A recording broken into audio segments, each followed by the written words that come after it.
Hello बच्चों। आज की क्लास में हम लोग मोल कंसेप्ट को कंटिन्यू करने वाले हैं। जैसे कि प्रीवियस लेक्चर में मैंने आपको समझाया था कि मोल के बेसिक कंसेप्ट क्या होते हैं, मोल क्या है, मोल कैसे कैलकुलेट करते हैं, एटम्स का कैलकुलेशन कैसे होंगे, मॉलिक्यूल्स के कैलकुलेशन कैसे होंगे। तो आज की क्लास में हम लोग जो बात करने वाले हैं, नंबर ऑफ इलेक्ट्रॉन कैसे कैलकुलेट करें, नंबर ऑफ प्रोटॉन कैसे कैलकुलेट करें, नंबर ऑफ न्यूट्रॉन्स कैसे कैलकुलेट करें, और इन पार्टिकल्स का कैलकुलेशन मोल के साथ में क्या रिलेशन है, हमें इनको आज पढ़ना है कि हम कैसे कैलकुलेट कर सकते हैं। हालांकि आपने ये नंबर ऑफ इलेक्ट्रॉन प्रोटॉन आपने प्रीवियस क्लासेस में भी पढ़ा होगा, तो चलो आज हम इसको स्टडी करते हैं कि क्या इसके बारे में हम एक्स्ट्रा पढ़ सकते हैं, स्कूल लेवल में क्या हो सकता है और एंट्रेंस लेवल पे हम इस पे कहाँ तक जा सकते हैं।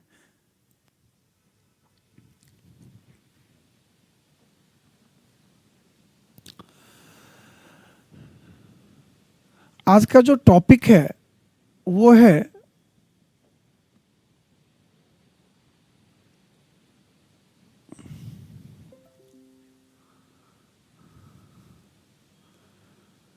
कैलकुलेशन ऑफ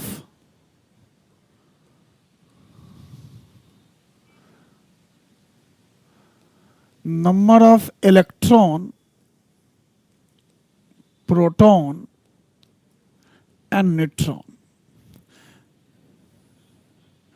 ये सारे फंडामेंटल पार्टिकल्स हैं एटम के भीतर, ये सारे फंडामेंटल पार्टिकल्स हैं। जैसे आप देखो, ये एक एटम है, ये एटम का न्यूक्लियस है। न्यूक्लियस में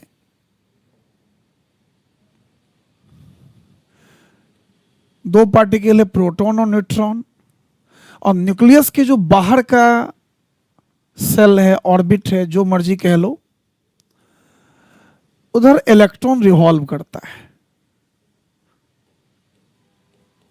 तो अभी हम लोग इसी के बारे में स्टडी करने वाले हैं कि इलेक्ट्रॉन के कैलकुलेशन कैसे हो, प्रोटॉन कैसे कैलकुलेट कर सकते हैं। देखो, मान लो आपके पास एक एलिमेंट है जिसको मैंने एक्स माना, कार्बन, फास्फोरस, सोडियम, मैग्नीशियम, कुछ भी मान सकते हो। इसके नीचे लिखा मैंने जेड, जेड मतलब एटॉमिक नंबर, और ऊपर क्या लिखे होते हैं, एटॉमिक मास। अच्छा, इस ए को मैं कई सारे नाम से बोल सकता हूं। पहला नाम तो आप समझते हो, जिसको हम कहते हैं एटॉमिक मास कहते हैं, या इसको हम मास नंबर भी कह सकते हैं, या इसके अलावा एक पॉइंट और मैं नया चीज समझा रहा हूं जिसको हम न्यूक्लियॉन्स नंबर भी कहते हैं। मतलब किसी भी एलिमेंट के जो बॉटम में लिखा है वो एटॉमिक नंबर होगा और टॉप पे क्या होता है, एटॉमिक मास होता है। जैसे फॉर एग्जांपल ये कार्बन है, C612। अब आप देखो, एटॉमिक नंबर आपके 6 हो गए, और एटॉमिक नंबर के बाद जो एटॉमिक मास है या मास नंबर कह लो, वो तुम्हारे 12 हो गए। इसको आप मास नंबर भी कह सकते हो, एटॉमिक मास भी कह सकते हो, न्यूक्लियॉन्स नंबर भी कह सकते हो। तो किसी भी एलिमेंट में प्रोटॉन कैसे निकाला जाए, इलेक्ट्रॉन कैसे निकाला जाए, देखो, प्रोटॉन हमेशा एटॉमिक नंबर के बराबर होगा। मतलब एटॉमिक नंबर अगर आपके जेड हैं तो प्रोटॉन के नंबर भी जेड होंगे। इलेक्ट्रॉन का नंबर हमेशा प्रोटॉन के बराबर होगा, लेकिन एक कंडीशन है कि उस पर कोई चार्ज नहीं होनी चाहिए। मतलब वो टोटली न्यूट्रल होना चाहिए, क्योंकि आपको पता है कि अगर न्यूट्रल होगा, इसका मतलब वो ना तो इलेक्ट्रॉन लिया ना किसी को दिया। अगर कोई भी एटम इलेक्ट्रॉन लेता है उस पर माइनस का चार्ज होगा, और कोई भी अगर लूज करता है उस पर प्लस का चार्ज होगा, तब इलेक्ट्रॉन में फर्क तो आएगा। अब सवाल है न्यूट्रॉन कैसे निकाला जाए। देखो, जो एटॉमिक मास है, इस एटॉमिक मास में दो पार्टिकल हैं, प्रोटॉन प्लस न्यूट्रॉन का सम। मतलब मैं, अगर मुझे एटॉमिक मास के थ्रू न्यूट्रॉन निकालने हैं तो एटॉमिक मास में से एटॉमिक नंबर को माइनस कर दो, या यूं कह सकते हो एटॉमिक मास में से प्रोटॉन के नंबर को माइनस कर दो। मैं एक बार फिर से बताता हूं, एक एलिमेंट है जिसका एटॉमिक नंबर Z है, एटॉमिक मास A है, प्रोटॉन हमेशा एटॉमिक नंबर के बराबर है, इलेक्ट्रॉन हमेशा प्रोटॉन के बराबर है, लेकिन एक कंडीशन क्या होनी चाहिए कि वो न्यूट्रल होनी चाहिए, उस पर कोई चार्ज नहीं होनी चाहिए। अब न्यूट्रॉन अगर निकालना है तो एटॉमिक मास में से एटॉमिक नंबर को माइनस कर दोगे तो तुम्हारा क्या निकल जाएगा, न्यूट्रॉन के नंबर निकल जाएंगे। जरा हम कुछ एग्जाम्पल के थ्रू इसे देखें। मान लो ये कैल्शियम है, कैल्शियम एक एलिमेंट है जिसका एटॉमिक नंबर 20 है, एटॉमिक मास 40 है। तो मैं इसके Z की अगर बात करता हूं, दिस इज 20, और एटॉमिक मास या मास नंबर आप कह लो 40 हो गए। तो अब अगर इसमें मुझे प्रोटॉन निकालने हैं तो प्रोटॉन क्या हो गया, 20 के बराबर हो गया, 20 के बराबर हो गया। अच्छा, इलेक्ट्रॉन, मैंने कहा था अगर कोई चार्ज नहीं है, इसका मतलब जो हमारा प्रोटॉन का नंबर है वही इलेक्ट्रॉन ले लो। और अगर मुझे इसमें न्यूट्रॉन निकालने हैं तो 40 में से 20 को माइनस करो, दिस इज 20। देखो मैं अभी तक इसको मोल के साथ नहीं जोड़ रहा, बेसिकली मैं इसको पहले इंडिविजुअली समझा रहा हूं कि मैं प्रोटॉन कैसे निकालूं, इलेक्ट्रॉन कैसे निकालता हूं और न्यूट्रॉन कैसे निकालता हूं। एक बार आप निकालना सीख लो, देन आफ्टर फिर इसको हम मोल के साथ जोड़ देंगे। आप देखिए फिर से, ये नाइट्राइड आयन है जिसको मैं N-3 कहता हूं। अच्छा, नाइट्राइड में नाइट्रोजन की अगर बात करता हूं, एटॉमिक नंबर 7 है, एटॉमिक मास 14 है। अब आप देखो ध्यान से, यहां पे गड़बड़ करोगे आप, प्रोटॉन हमारे को 7 हो गए, इलेक्ट्रॉन में अब समझना पड़ेगा 7 पहले से थे और माइनस का चार्ज है। आप बताओ माइनस किसी पे कब आता है, जब उसने इलेक्ट्रॉन लिया। इसका मतलब 7 पहले से थे और 3 हो गए हमारे एक्स्ट्रा, तो 10 हो गए। और न्यूट्रॉन की बात करूं तो 14 में से 7 को माइनस कर दो, वो 7 हो गए। और भी आप देख सकते हो, थोड़े कुछ रेडिकल्स की बात करता हूं मैं। CO3-2, दिस इज रेडिकल, जो पिछले क्लास में मैं डिस्कस कर चुका हूं आपके साथ में। आप देखो, कार्बन के atomic number 6, atomic mass 12, oxygen 8 और 16। ध्यान रखना, यहां आपसे गलती होने वाली है। कई बच्चे क्या करते हैं, जब प्रोटॉन को कैलकुलेट करना शुरू करेगा तो वो एक ऑक्सीजन को लेकर गिन लेता है, तो ये फिर गलत है। एक का नहीं लेना, यहां 3 ऑक्सीजन की बात करनी होती है। अब जैसे देखो, मैं अगर इन सब की बात करूं तो आप देखो, कार्बन में प्रोटॉन के नंबर 6 और कार्बन एक ही एटम है, तो मैं इसे 6 लिख सकता हूं, कोई दिक्कत नहीं। अच्छा, एक ऑक्सीजन का देखो आपके पास में 8 है, और CO3-2 में टोटल ऑक्सीजन है कितने, 3 एटम। तो इसका मतलब मैं इसको यूं लिख सकता हूं, 8 × 3, दिस इज 30। अब अगर इसमें मैं इलेक्ट्रॉन की बात करूं तो पहले ये 30 लिख दो बिना कुछ सोचे। अब आप देखो ओवरऑल चार्ज कितने हैं, -2 के, तो 2 एक्स्ट्रा ऐड कर देना, तो इलेक्ट्रॉन के नंबर कितने हो गए बताओ, 32 हो गए, 32 हो गए। अब जरा न्यूट्रॉन के नंबर की बात करो, 12 में से 6 माइनस करो, और प्लस 16 में से 8 माइनस करो, और हमें 3 से मल्टीप्लाई भी करना पड़ेगा। मैं बार बार कह रहा हूं, यहां गलती करोगे, कई बच्चे एक ले लेते हैं, कई बच्चे जो एक बार में समझ गए वो पूरी सही तरीके से काम करते हैं। अब आप देखो यहाँ पे इसके 6 हो गए, इसके 24 हो गए, टोटल मिला के कितने हो गए बताओ? 30 हो गए। तो नॉर्मली मैंने स्टार्ट करा था एक न्यूट्रल एटम से, फिर मैंने एक आयंस ले लिया, फिर मैंने एक रेडिकल ले लिया। अब इसको हमें मोल के साथ जोड़ना है कि भाई इसको मोल के साथ हम कैसे कोरिलेट कर सकते हैं। फॉर एग्जाम्पल देखिए,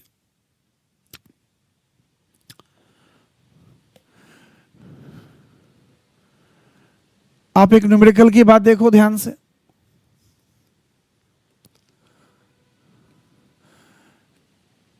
In the sample of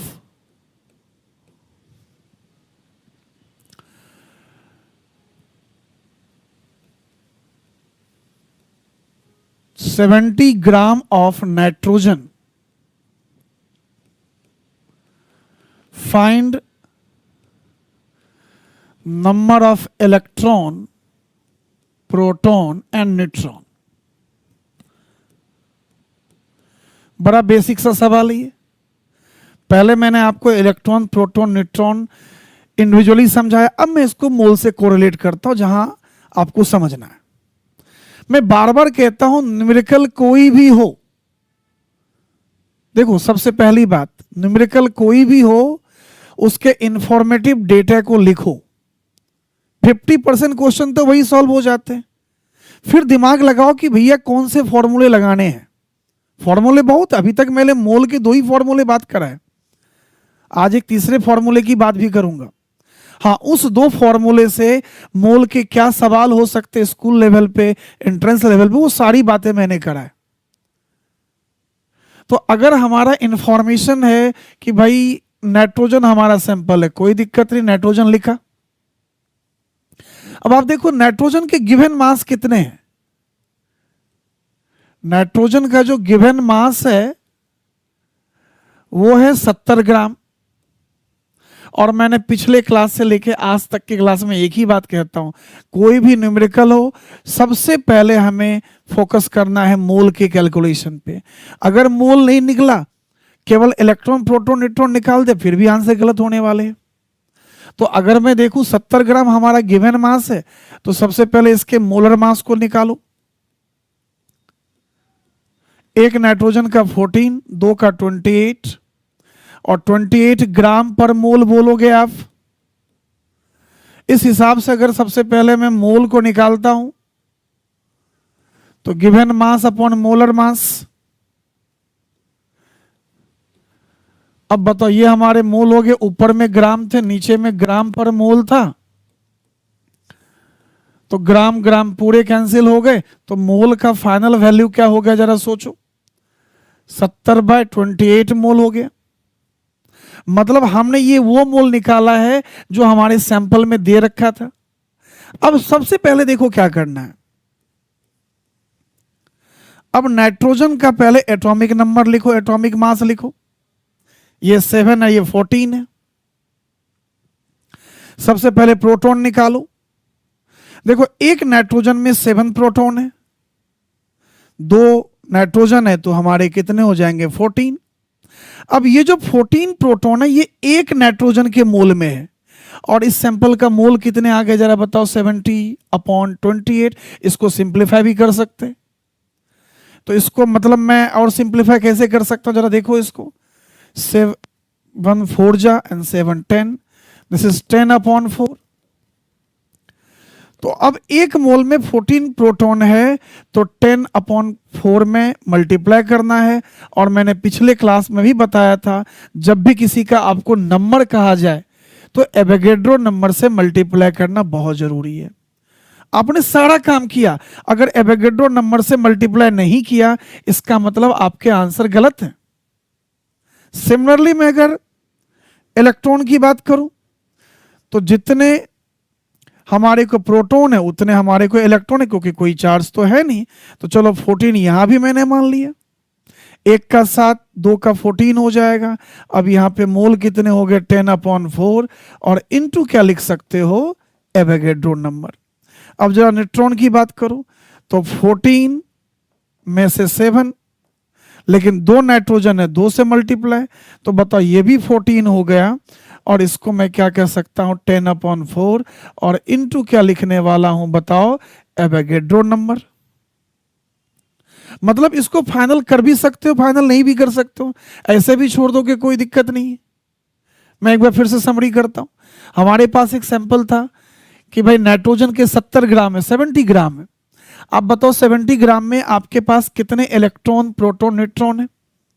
तो सबसे पहले हमने उस नाइट्रोजन सैंपल का पहले मोल निकाला। मोल हमारे ये 10/4 आ गए। इसको और सिंप्लीफाई कर सकते हैं, 10/4 भी रखो, कोई दिक्कत नहीं। सबसे पहले मैंने एक नाइट्रोजन में नंबर ऑफ प्रोटॉन निकाला, इलेक्ट्रॉन निकाला, न्यूट्रॉन निकाला। आप देख सकते हो एक नाइट्रोजन के साथ 2 के कितने हो जाएंगे, 14 हो जाएंगे। उसको सॉल्व करा।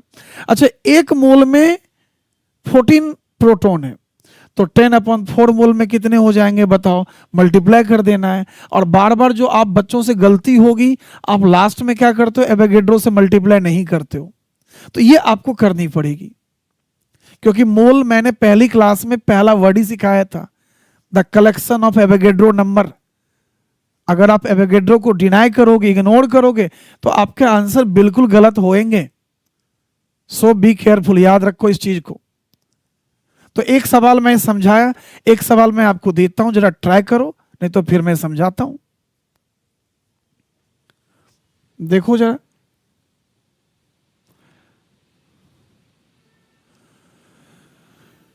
आपके सामने में है। In the sample of 90 gram of water find following. पहला क्वेश्चन यहां क्या कह रहा है बताओ, नंबर ऑफ मोल। फिर कह रहा है number of electron, number of proton, number of neutron. आप ट्राई कर सकते हो। चलो एक मैं और समझाता हूं आपको, फिर से देखना। मैं बार बार कहता हूं कि जो भी हमें सैंपल दे रखा है पहले उसे लिखते हैं। हमारे पास सैंपल जो है ये वाटर का है इस बार, कोई दिक्कत नहीं, लिखते हैं। और जो इसका इंफॉर्मेटिव डेटा है वो है 90 ग्राम। इसका मतलब ये कि गिवन मास हमारे पास 90 ग्राम आ गए। मैं बार बार कहता हूं पहले मोल निकालो, बाद में फिर कुछ सोचना। तो अब गिवन मास है तो यहां मोलर मास की बात हमें करनी पड़ेगी, क्योंकि मैंने अभी तक मोल के 2 ही फॉर्मूले समझाए, 5 फॉर्मूले होते हैं। हालांकि इस टॉपिक के बाद आज हम 3rd फॉर्मूले की तरफ चलेंगे। तो अगर इसके मोलर मास की मैं बात करता हूं तो 18 ग्राम पर मोल हो गए। तो सबसे पहले हमें क्या निकालना पड़ेगा, मोल निकालो। अब बताओ 90 ग्राम अपॉन में 18, बताओ मोल कितने हो गए, 5। मतलब इस सैंपल का जो मोल है वो 5 निकल के आ गया। अब आप सोचिए, सबसे पहले हमें एक वाटर मोल में ये देखना है कि इलेक्ट्रॉन कितने हैं, प्रोटॉन कितने, न्यूट्रॉन कितने हैं। आप समझ रहे हो ना। देखो ये हमारा वाटर है, 1 1 एंड 8 16। चलो सबसे पहले मैं प्रोटॉन की बात करूं। एक हाइड्रोजन में 1 है, तो 2 की बात 2 हो जाएगी, और इधर 8 हो गए, ये 10 हो गए। इलेक्ट्रॉन सेम हो जाएंगे। अच्छा, न्यूट्रॉन को समझना है।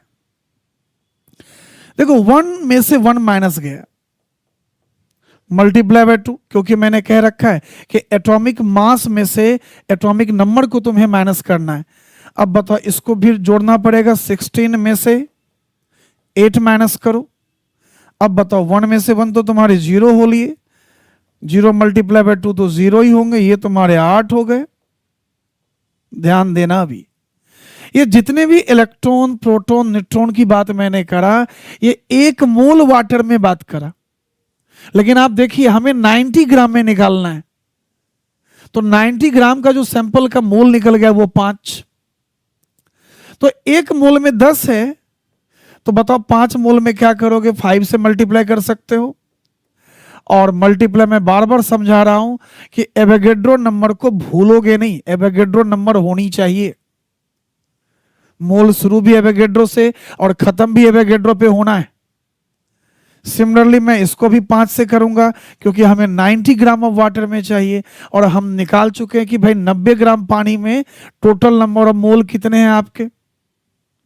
तो बताओ 10 इंटू 5 इंटू क्या लिख सकते हो, बोलो, एवोगैड्रो नंबर। अब ये भी तुम्हारे कितने हो गए 50 यानी पूरा मल्टीप्लाई करने की जरूरत नहीं है, इसको भी 5 से करना पड़ेगा, और इसको भी मैं क्या कर सकता हूं बताओ, Na से मल्टीप्लाई कर सकता हूं। मतलब कभी भी पहले मोल निकालो, फिर एक मोल में देखो कि इलेक्ट्रॉन प्रोटॉन न्यूट्रॉन कितने हैं, फिर मल्टीप्लाई करो, उसको एवोगैड्रो नंबर से मल्टीप्लाई कर सकते हो। आप और भी ट्राई कर सकते हो, सवाल को देखो एक बार।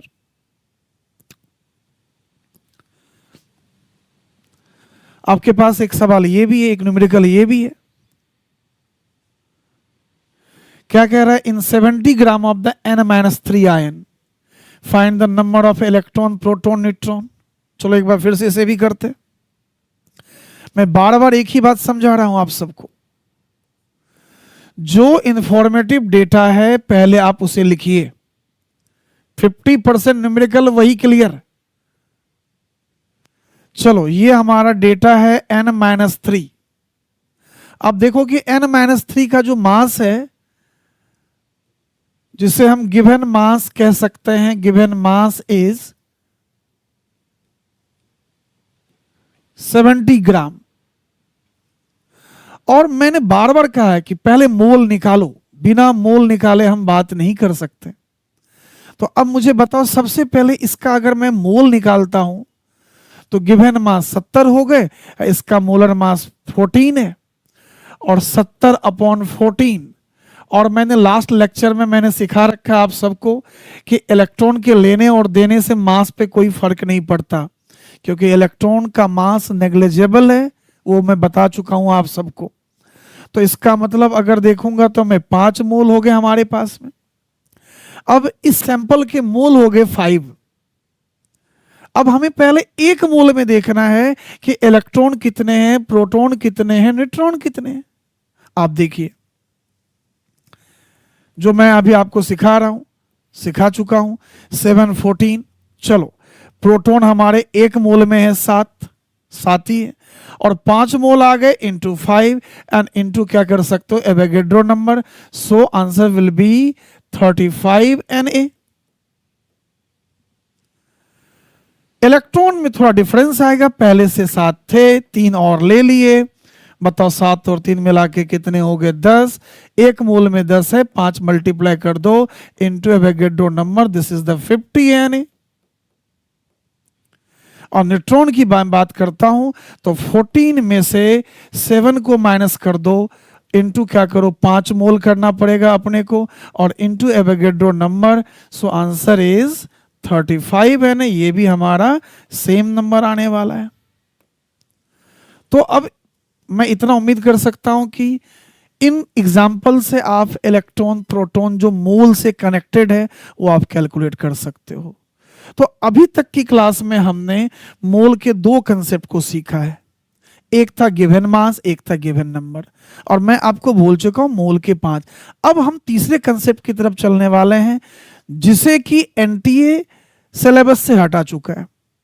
प्रॉपर्टीज ऑफ गैस एक पहले चैप्टर हुआ करता था, जो कि एनसीईआरटी बुक में नहीं मिलेगा, जेई मेंस के सिलेबस में नहीं है, नीट के सिलेबस में नहीं है, बट एडवांस के सिलेबस में और बिटसेट के पेपर में है। तो हमें लेकिन उस टॉपिक का काम हर जगह होना है, जिसको हम कहते हैं ideal gas equation. Ideal gas equation का आप थर्मोडायनामिक्स में आपको काम पड़ेगा, इक्विलिब्रियम में काम पड़ेगा, इवन आपको इलेक्ट्रोकेमिस्ट्री में काम पड़ेगा। तो हमें उनको समझना है अकॉर्डिंग टू मोल कि वो इक्वेशन क्या है। आप ध्यान दोगे तो आपको समझ में आ जाएगा, हालांकि चैप्टर डिलीटेड है। ओके, ठीक है। अब हम मोल के तीसरे कंसेप्ट पे आने वाले हैं। देखो,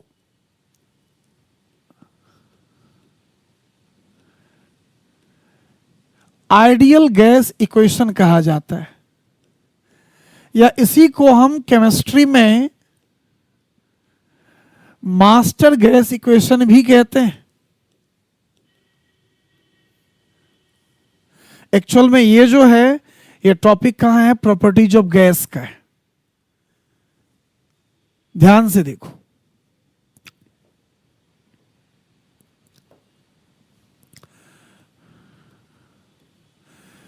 PV is equal to NRT. अब यहां पे कई सारे टर्म है, P for pressure, V for volume और N तो मोल है जिसको हम कैलकुलेट करने ही वाले हैं, जिसके बारे में हम स्टडी कर रहे हैं। और R को कहते हैं यूनिवर्सल गैस कांस्टेंट, T क्या है बताओ, टेम्परेचर है। तो अब ये सारी बातें क्या हैं, जब तक ये ना समझे फिर तो हम निकाल ही नहीं पाएंगे PV बराबर NRT को, क्योंकि अल्टीमेटली तो हमें N चाहिए।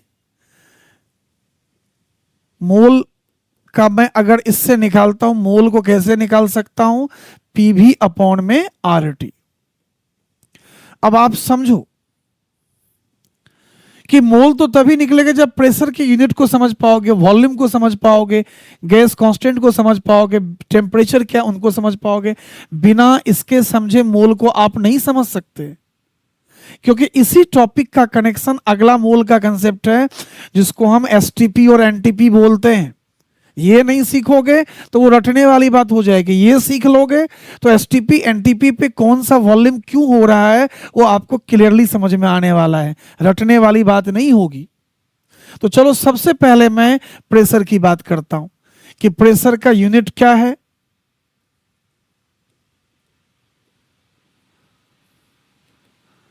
देखो, प्रेशर का अगर स्टैंडर्ड यूनिट की बात करो तो एटीएम है, एटमॉस्फेरिक यूनिट ऑफ प्रेशर।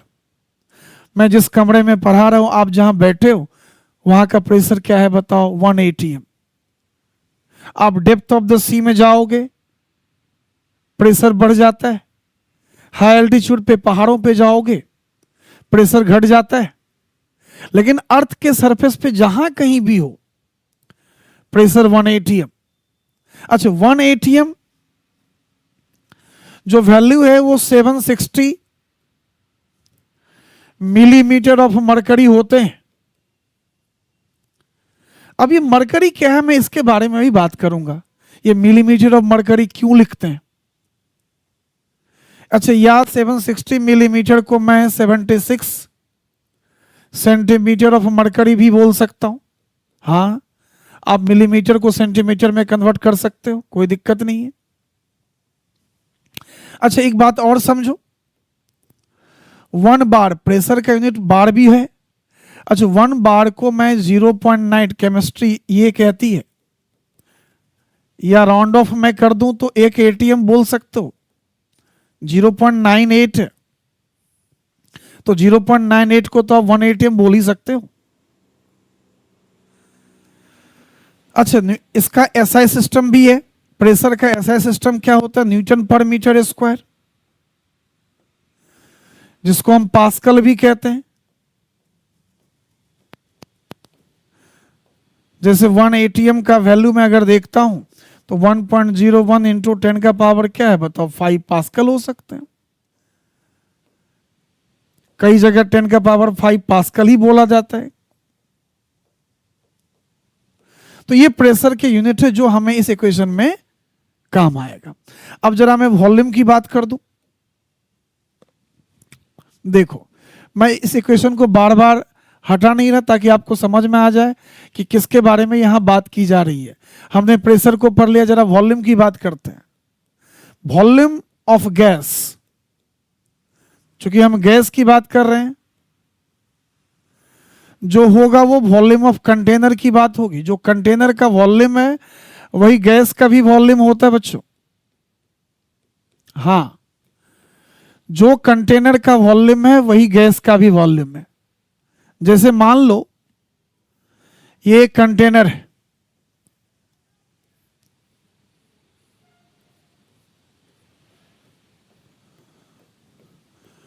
अब इसके अंदर जो गैस है,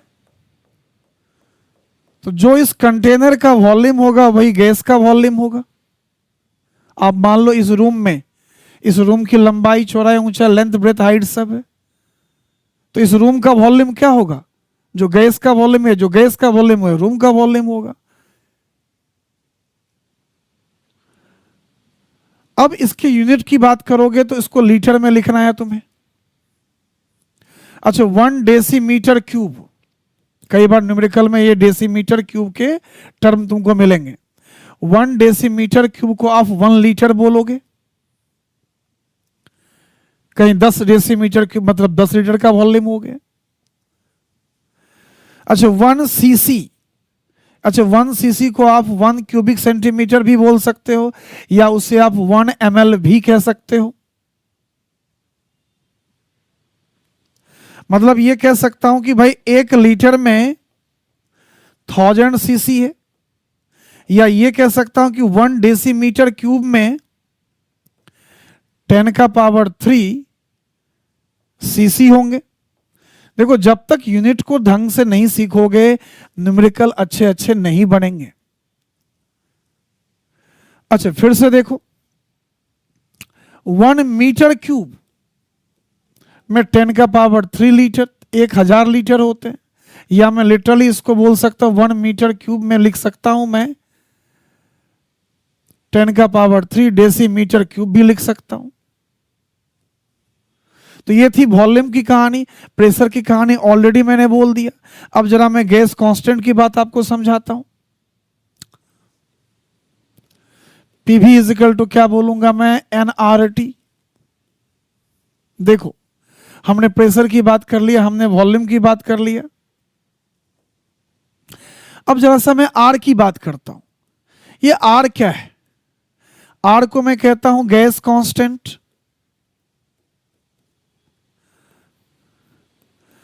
तो इस हिसाब से आर को आप कैसे लिखोगे, PV/NT। देखो, स्टैंडर्ड पैरामीटर क्या होता है, pressure always in ATM, volume in litre, mole तो खुद एक यूनिट है, और टेम्परेचर को आप क्या बोलोगे, केल्विन। तो इस केस में आर का वैल्यू हम नॉर्मली क्या लेते हैं, 0.083 लीटर इंटू ATM पर मोल केल्विन। इस बात को आप ख्याल रखोगे। हाँ, लेकिन इस आर के वैल्यू और भी हैं, वो भी बता दे रहा हूं मैं। देखो जरा फिर से, PV/NT। अब बताइए प्रेशर क्या होने वाले हैं, न्यूटन मीटर स्क्वायर, न्यूटन पर मीटर स्क्वायर। वॉल्यूम क्या होगा, मीटर क्यूब। मोल एक खुद यूनिट के टर्म में, ये हमारा केल्विन में आ गया, ये इससे गया। अब बताओ मुझे फाइनली आर की बात मैं अगर करता हूं तो यहां पे क्या होने वाले हैं, न्यूटन इंटू मीटर अपॉन में मोल इंटू केल्विन।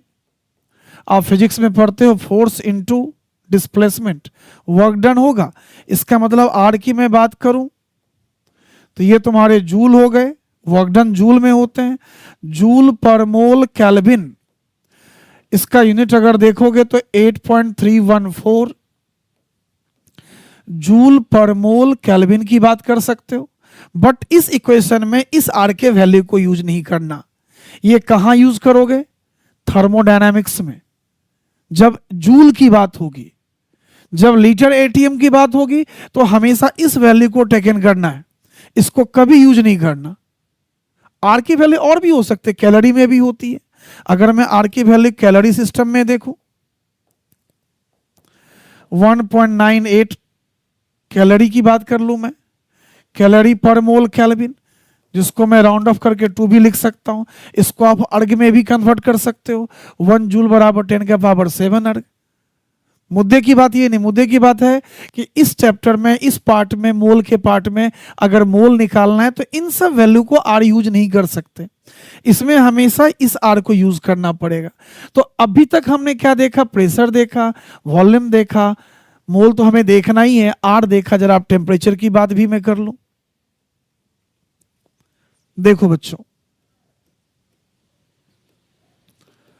टेम्परेचर, वैसे अगर टेम्परेचर की बात करें तो टेम्परेचर के 5 स्केल है, degree Celsius, Kelvin, Fahrenheit, Reaumur, Rankin.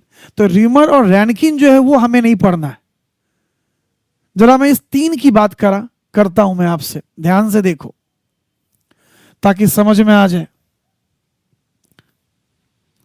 ये degree Celsius,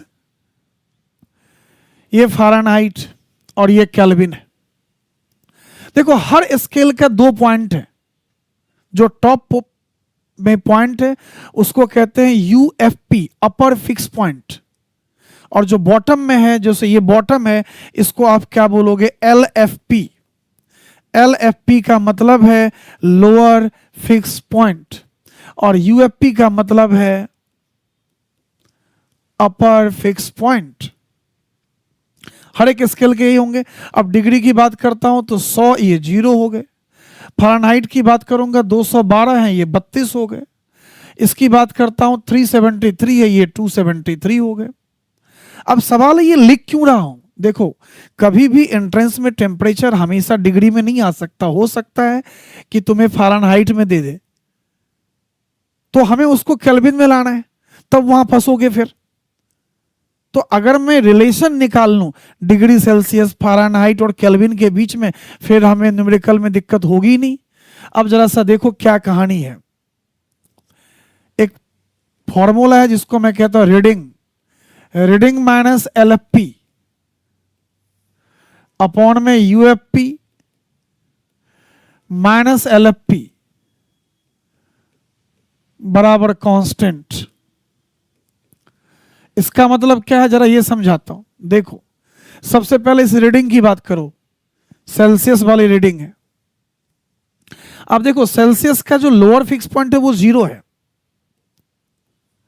upper fix point कितने हैं, 100, 0 इज इक्वल टू। अब आ जाओ फ़ारेनहाइट पे। फ़ारेनहाइट में अगर देखोगे तो लोअर फिक्स पॉइंट 32 है, 212 और 32 माइनस करो। एज सिमिलर केल्विन की आप बात करो, केल्विन माइनस 273 एंड 373 माइनस 273। अब इसको अगर सिंप्लीफाई करोगे तो C अपॉन 100 हो गया। अब बताओ इसको क्या लिखने वाला हूं, F माइनस 32 अपॉन 180 इज इक्वल टू क्या होगा बताओ, K माइनस 273 अपॉन में 100। देखो ये बात तो आप वैसे भी जानते हो कि अगर डिग्री को केल्विन में लाना है तो 273, यहां तक तो कोई समस्या नहीं, कोई प्रॉब्लम नहीं है। दिक्कत है कि अगर गलती से फ़ारेनहाइट में दे दे तो कैसे कन्वर्ट करने वाले हो।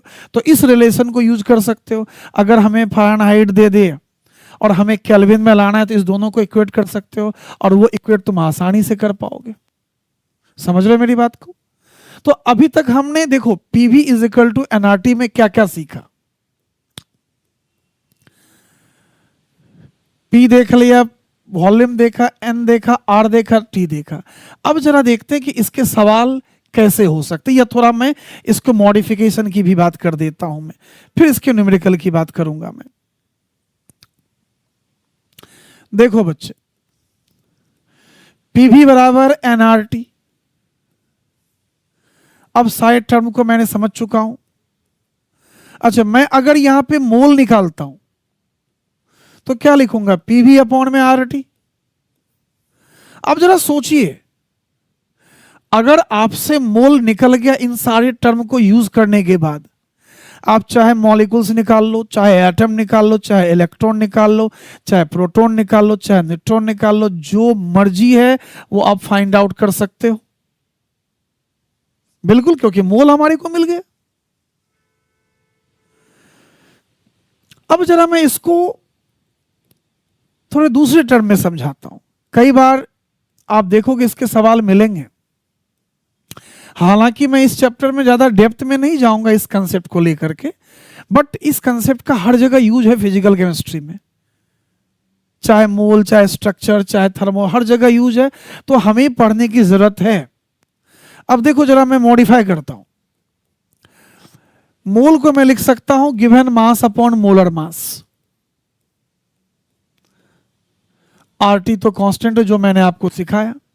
अब क्या करो, वॉल्यूम नीचे ले जाओ, मोलर मास ऊपर। सो पीएम बराबर क्या लिखोगे, वेट अपॉन वॉल्यूम, और इनटू में क्या लिखोगे, आरटी। अच्छा, मास अपॉन वॉल्यूम डेंसिटी। इसका मतलब पीएम बराबर मैं लिख सकता हूं डेंसिटी इंटू आरटी। सो डेंसिटी को आप क्या लिख सकते हो, पीएम अपॉन आरटी। इस पे भी आ सकते हैं न्यूमेरिकल जेईई नीट के भीतर में। आप देखो, मोलर मास किसी भी गैस का कांस्टेंट है, like CO2, like N2, like laughing gas, are always constant है। गैस कांस्टेंट है तो कांस्टेंट ही हुआ ना फिर। इसका मतलब मैं ये कह सकता हूं कि इस डेंसिटी का वेरिएशन प्रेशर और टेम्परेचर के साथ होने वाला है। ऑब्वियस सी बात है कि अगर m कांस्टेंट है, r कांस्टेंट है, तो वेरिएशन तो प्रेशर और टेम्परेचर दिखाने वाला है। अब आप मुझे बताइए कि अगर मुझे डेंसिटी को बड़ा करना है, बढ़ाना है, इंक्रीज करना है, मैक्सिमम करना है, तो प्रेशर को भी बढ़ाना होगा और टेम्परेचर को इसके करस्पॉन्डिंग कम करना होगा। देखो, अगर मैं इसे कम करता हूं तो ये अपने आप बढ़ जाएगा, इसे बढ़ाता हूं ये अपने आप बढ़ेगा। या अगर मुझे डेंसिटी कम करनी है तो बताओ क्या करनी पड़ेगी अपने को? प्रेशर को भी कम करना पड़ेगा, टेम्परेचर को बढ़ाना होगा। समझना पड़ेगा इस चीज को। मतलब अगर किसी भी गैस का क्वेश्चन में कहे ये पूछा जाए कि बताओ मैक्सिमम डेंसिटी किन कंडीशन पे होगा, तो मैक्सिमम तो तभी हो सकता है जब प्रेशर बहुत ज्यादा मैक्स है, टेम्परेचर बहुत ज्यादा मिनिमम है। फॉर एग्जाम्पल देखो एक सवाल,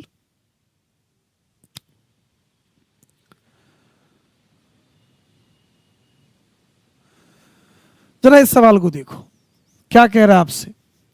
इन which condition density of nitrogen gas is maximum. आप जरा सोचिए, आपके पास 4 कंडीशन दे रखे, चारों में टेम्परेचर अलग है, प्रेशर अलग है, अलग अलग चीजें हैं। क्वेश्चन क्या पूछा आपसे कि डेंसिटी नाइट्रोजन की मैक्सिमम किधर होएगी? आप बताओ डेंसिटी का फॉर्मूला क्या होता है? PM/RT, जस्ट मैंने डिराइव करा है आपके लिए। नाइट्रोजन गैस है तो मोलर मास फिक्स है, गैस कांस्टेंट फिक्स है, तो बताओ डेंसिटी का क्या हो गया? प्रेशर और टेम्परेचर के साथ में रिलेशन हो गया।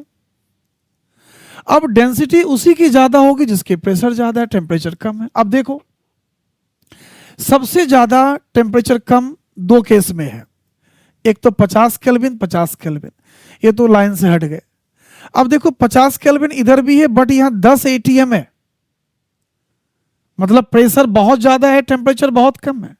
हालांकि ऑप्शन नंबर सी में देखोगे तो यहां भी 50 केल्विन है बट यहां पे प्रेशर कम हो गया। इसका मतलब मैंने क्या बोला कि अगर आप प्रेशर को बढ़ा लो, टेम्परेचर को कम कर लो, तो डेंसिटी ऑफ गैस सबसे ज्यादा होएगी। तो फाइनल आंसर बताओ क्या होने वाला है? 10 ATM प्रेशर सबसे ज्यादा इन सबों में और टेम्परेचर सबसे कम है। सो आंसर विल भी क्या होगा बताओ? याद रखोगे इसे? ये तो एक चलो डेंसिटी के टर्म में एक सवाल की बात मैंने मोल के साथ जोड़ा। अब जरा मैं थोड़ा से इसके नंबर ऑफ मॉलिक्यूल्स की तरफ चलता हूं, इस PV बराबर nRT को लेकर के ध्यान दोगे। देखो इस सवाल को देखो आप, इस न्यूमेरिकल को देखो आप, क्या कह रहा है? मैं बार बार कहता हूं, फिर से वही बात कई बार बोल चुका हूं, चाहे न्यूमेरिकल छोटा हो, चाहे बड़ा हो, चाहे लेंदी हो, इंफॉर्मेशन को लिखो, डेटा को लिखो। In the container of volume 10 decimetre cube, इसका मतलब वॉल्यूम कितने हैं? 10 लीटर। मैं बोल चुका हूं आपको, डेसीमीटर क्यूब इज 10 लीटर। अब कह रहे हैं nitrogen gas is kept at 10 degree Celsius temperature, temperature 10 degree. तो टेम्परेचर को डिग्री में नहीं रखना है, टेम्परेचर को इस इक्वेशन के लिए केल्विन में रखना है। अब बताओ 10 को केल्विन में रखना है तो 10 + 273 ऐड कर दो, दिस इज 283 केल्विन। चलो टेम्परेचर की बात हो गई। अब कह रहा 5 ATM का प्रेशर भी है, तो pressure is 5 ATM। Then find the number of mole of N2 gas and also calculate the number of molecules. सोचो, हमारे पास इक्वेशन क्या है? PV = nRT। देखो प्रेशर हमें दे रखा है 5 ATM, volume 10 litre, temperature already जानते हैं, और R में आपको बता रखा है 0.083 लीटर इंटू एटीएम पर मोल केल्विन। अब बताओ, इस हिसाब से अगर मैं देखता हूं तो सबसे पहले मोल चाहिए, तो क्या लिखोगे, n बराबर पीवी अपॉन में आर टी। अच्छा, प्रेशर आपके कितने हैं, 5 एटीएम। वॉल्यूम कितने हैं आपके, 10 लीटर। और आर हम जानते हैं, आर क्या है हमारे पास, 0.083, और टेम्परेचर आपके 283 केल्विन। आप इसको अगर सॉल्व करते हो तो ये आपके नंबर ऑफ मोल्स आ जाएंगे। अब एक सवाल इसमें यह भी कहा कि also calculate, also find the number of molecules. मैं प्रीवियस क्लास में बता रखा है कि जब मोल से मॉलिक्यूल निकालने की बात होगी, कुछ नहीं करना, मोल को एवोगैड्रो से मल्टीप्लाई कर दो, एटॉमिसिटी को देखना नहीं है। सो फाइनली अगर मैं इसको देखता हूं, नंबर ऑफ मॉलिक्यूल्स की बात मैं करूं तो 50 अपॉन में 0.083 इंटू 283, और यहां पे 50 तो हमने लिखी दी है, इसको फिर लिखने की जरूरत है नहीं। ये लो, इसको मिटा रहा हूं मैं, ये 50 और ये हमारे n आ गया। अब इसको हम एवोगैड्रो नंबर से मल्टीप्लाई कर दें तो हमारे को नंबर ऑफ मॉलिक्यूल्स आ जाएंगे। एक बार मैं फिर से समझाता हूं। एक कंटेनर है, कंटेनर का वॉल्यूम 10 डेसीमीटर क्यूब, चलो वॉल्यूम दे रखा है, नाइट्रोजन गैस पता है, टेम्परेचर दे रखा है, 5 एटीएम का प्रेशर है। तो हमें क्या करना है, इक्वेशन लगा देना है, पीवी बराबर एनआरटी, पी पता है, वी पता है, आर जानते हैं, टेम्परेचर की बात हमें दे रखी है। लेकिन इन सब का ध्यान रखना है कि प्रेशर हमेशा एटीएम में, वॉल्यूम लीटर में, मोल हमें निकालना है। मोल निकालने के बाद चाहे जो मर्जी करो, मॉलिक्यूल्स निकालो, इलेक्ट्रॉन निकालो, कुछ भी निकाल सकते हो, कोई दिक्कत नहीं। आप सिमिलर पैटर्न पे एक सवाल और सॉल्व कर सकते हो। देखो,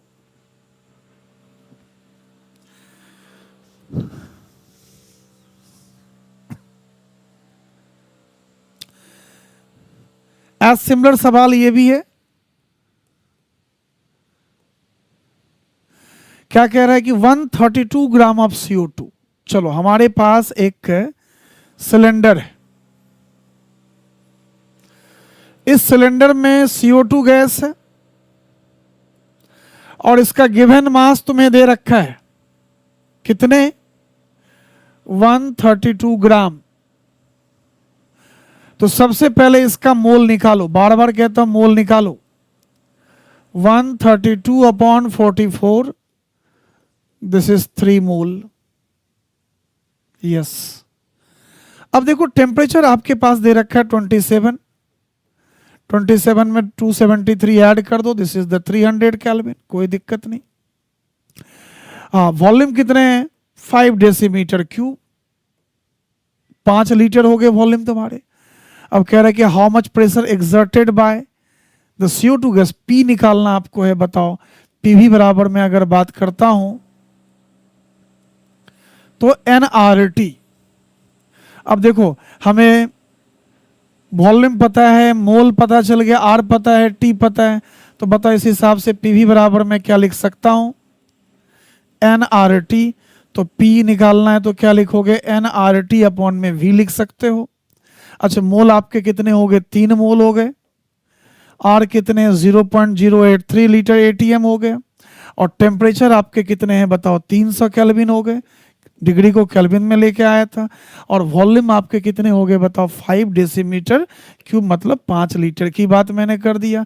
और ये होल एंड सोल आंसर किस में आने वाला है बताओ, एटीएम में। तो अब आप इन सब क्वेश्चन को देखते हुए, समझते हुए आप घर पे ट्राई कर सकते हो, है ना। एनसीईआरटी में तो ऐसे सवाल मिलेंगे नहीं। हाँ, एमटीजी ले लो या कोई भी ऐसा रेफरेंस बुक ले लो जहाँ पे पीवाईक्यूज मिल जाए आपको।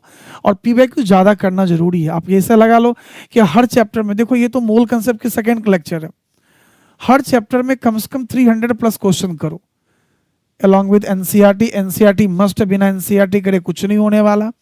एनसीईआरटी के अलावा पीवाईक्यूज पे ध्यान दो, अपने मॉड्यूल्स जो हैं उस पर ध्यान दो। तो आज की क्लास में हमने मोल के तीसरे फॉर्मूले को समझा। पहला फॉर्मूला मैं एक बार रिवीजन कर दे रहा हूं, given mass upon molar mass. दूसरा था given number of atom by Avogadro. And तीसरा किससे निकल के आ गया बताओ, PV is equal to NRT. अब अगले लेक्चर में सबसे इंपॉर्टेंट बात जहां बहुत बच्चों को कंफ्यूजन होती है, एसटीपी एनटीपी का केस, कि सर एसटीपी पे क्या वॉल्यूम, एनटीपी पे क्या वॉल्यूम, एनसीईआरटी देखता कुछ और कहता है, ऑनलाइन देखता कुछ और कहता है। तो उसको मैं प्रूव करना सिखाऊंगा कि कोई क्या कह रहा है उससे मतलब नहीं, तुम्हें क्या बोलना है वो समझना है, कब क्या मानना है कि वॉल्यूम क्या आएगा, किस तरीके का आएगा। तो वो आज की क्लास में नहीं, वो नेक्स्ट क्लास में हम लोग बात करेंगे। And thank you very much.